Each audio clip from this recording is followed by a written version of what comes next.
The essence of play is something we are gifted at a young age to enrich and fulfill our growing minds. Indeed, these tiny trinkets of molded plastic and fabric serve as tools of imagination, shaping young minds into the thinkers and dreamers of tomorrow. Yet, as the cruel hands of time march forward, these relics of youth are abandoned, cast aside in favor of self-proclaimed adult pursuits. But what happens to those who dare to continue dreaming, who uphold or otherwise rediscover that youthful spirit? Their toys evolve from mere playthings. Refusing to yield to societal expectations, they become monuments, testaments to the heroes of fiction, the warriors of legend, and the icons of imagination that first dared them to dream. And to those brave souls we ask, why do you still buy toys? For a long time, I tried to fit in. Like a lot of kids, I used to love toys and figures and all of that. In high school though, I hit that age where I felt like I had to grow up. Toys weren't cool anymore, and the last thing I wanted was to be the weird kid that still played with action figures. Instead, I was the weird kid that had a Wii U over a PS4, but you know, you win some, you lose some. So I boxed up my figures, I sold some others, and for a while tried to keep up appearances, walking a fine line between what I liked and what I thought people expected of me. Can you tell it's stuck? A couple years back, I was hanging out at a new friend's place when I discovered that their room was decked out with figures. A lot of Fallout stuff, some high-end anime stuff, and a shitload of Miku. I was taken aback and honestly a little jealous at how proudly they showed this stuff off.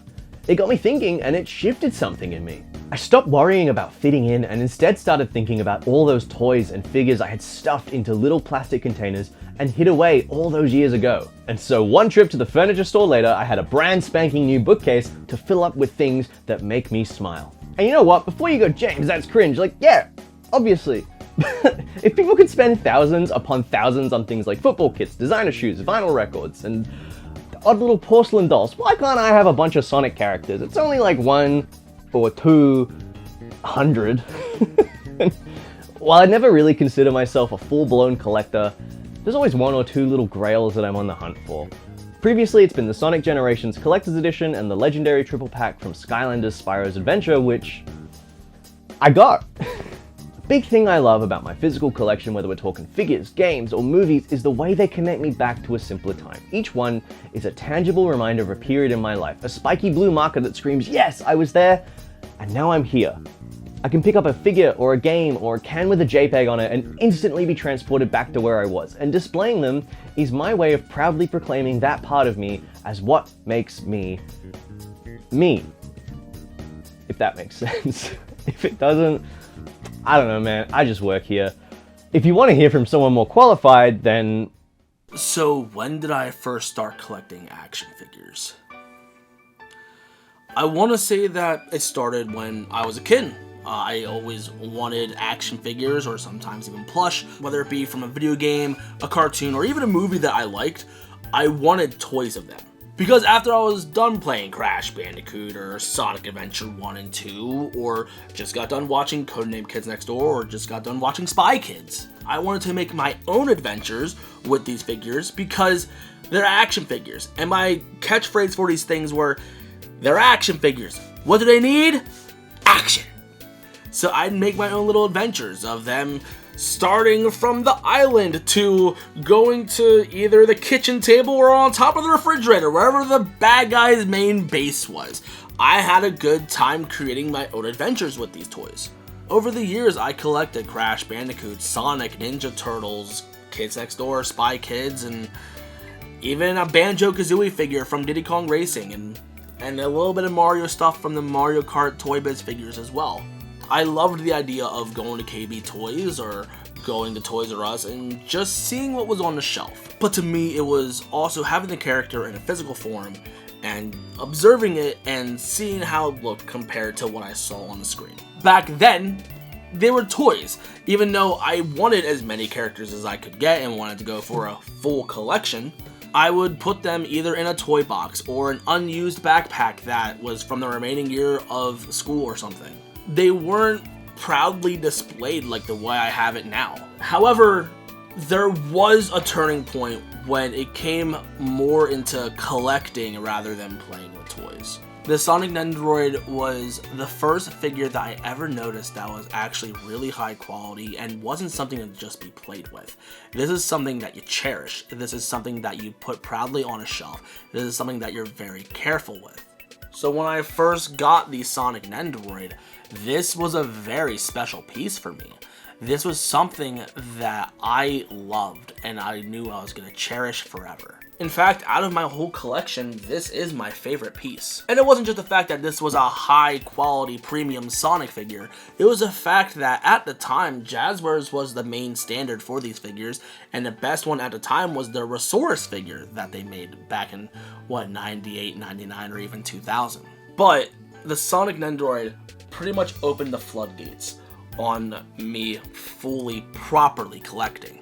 It went from me saying that this was a child's toy and this was for adults. I decided to make a shelf, put my Sonic Jayjiverse figures on that shelf, and then very quickly I started discovering more figures. Like there was a Figma Link from Skyward Sword, or a D-Arts Mega Man and Mega Man X, or Samus from Figma, or Pit from Figma, and then it just kept going on and on and on, and now I'm collecting so many SH Figuarts, Revoltech figures, Figma and Nendoroid, and any other Japanese figure, like even Square Enix stuff, like from Bring Arts and Play Arts Kai.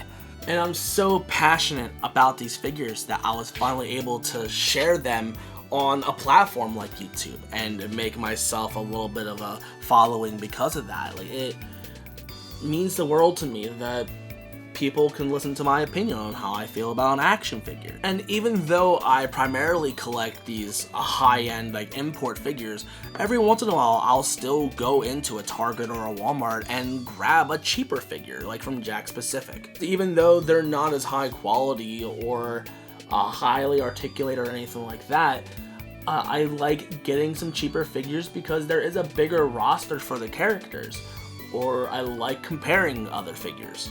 And every once in a while, maybe I'll get something that's a little bit retro, like with something with Crash Bandicoot or Sonic from Resource. Because some of these figures are figures I either had when I was a kid, or figures that I wanted as a kid but never got.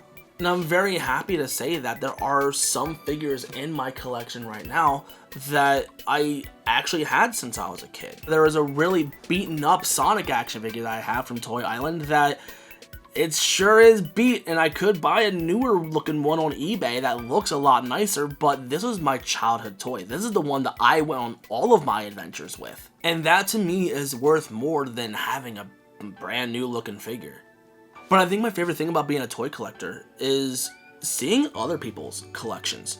I love being able to see what they have because sometimes it's something that I don't have that I'm a little bit envious of, but I also love hearing their story on how they got it, what that piece means to them, what's their favorite piece in their collection. I love seeing other people's collections. I think that's what makes toy collecting fun. That's my favorite part of it. But I think one of my favorite things I've done recently is something that sounds a little bit silly on paper, but it means a lot to me in person. My fiance made a Funko Pop of myself during their campaign of Pop Yourself. Now, typically I don't really collect Funko Pops, but I did have the full Crash Bandicoot collection because at the time there wasn't a whole lot of Crash Bandicoot merch being put out, so I was just taking anything that I could get. However, this started something. I decided to get characters that I absolutely love and decided to put them right next to me so I could be within the same toy line as some of my favorite characters. To me, that's very special. Some people toy collect to make it as an investment to sell later, or some people scalp. I don't like those people. However, to me, toy collecting is me. It's what I've always done, and I love the idea of still looking for toys out in the wild. Having my whole collection here makes me who I am.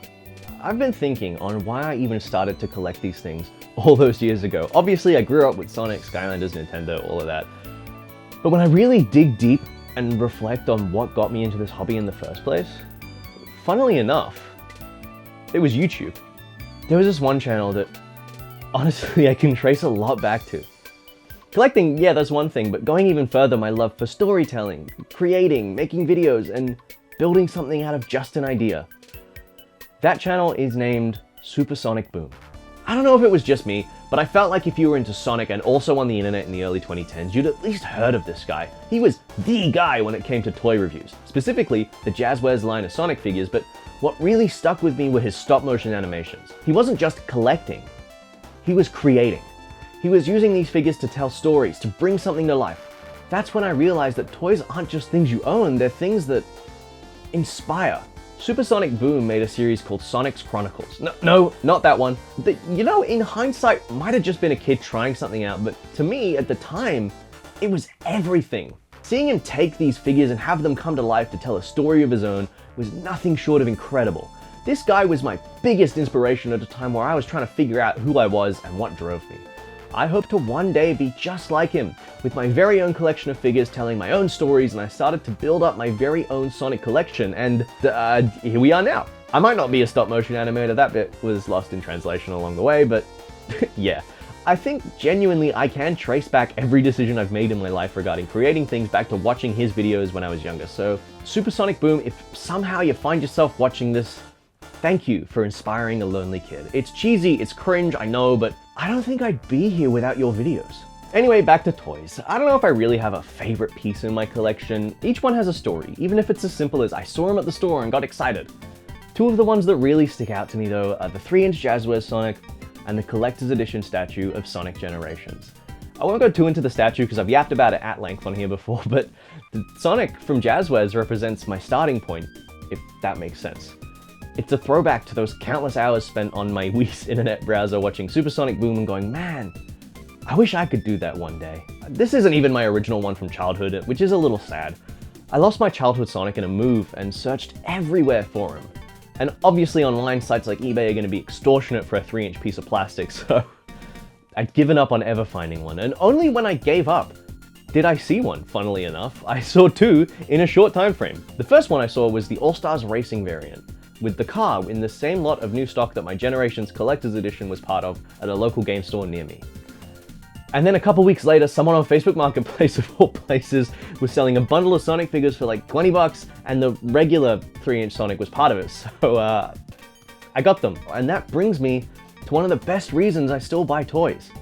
The way it connects people. Whether we're celebrating a rare find, we're buying and selling from each other, we're showing off our collection, or we're just talking about the things that bring us joy, our collections hold so much more than just shelf space. From watching Supersonic Boom as a kid, to hunting for figures with friends today, collecting has always been more than just a hobby, it's been a constant. And maybe that's why I never really let it go. And so, dear viewer, our journey comes to a close. Through the joy and whimsy of childhood nostalgia and the trials and tribulations of adult financial irresponsibility, we have uncovered the meaning behind collecting. These molded curios of monuments to our youth preserve our stories and dare us to continue to dream while remembering from whence we came. And thus, we have answered our question. Why do you still buy toys?